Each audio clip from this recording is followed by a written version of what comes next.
জীবন চলার পথে অনেক সময় অনেক পরিস্থিতি হেসে উত্তর দিয়ে চলে যেতে হবে। কিছু পরিস্থিতিতে জবাব দেওয়ার মতো শব্দ থাকার পরও মুখে নীরবতাকে আপন করে নিতে হবে। যদি আপনি প্রত্যেকটা জায়গায় উত্তর দিয়ে জিততে চান, আপনি বারবার হারার দিকে চলে যাবেন।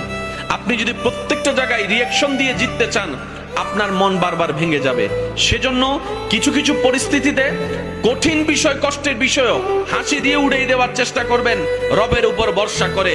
কিছু কিছু জায়গায় পেট ঝগড়া না লাগার জন্য নীরবতাকে সামাল দিয়ে নীরবতাকে আপনি আপন করে নেবেন। ঝগড়া থেকে দূরে থাকবেন, তর্ক থেকে দূরে থাকবেন। আপনার ব্রেইনও ভালো থাকবে, আপনার হার্টও ভালো থাকবে।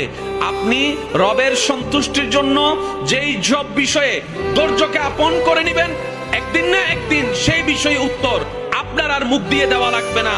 আল্লাহ এমন সিস্টেম করে দিবেন, সেই ব্যক্তির কাছে উত্তর অটোমেটিক পৌঁছে যাবে রবের পক্ষ থেকে।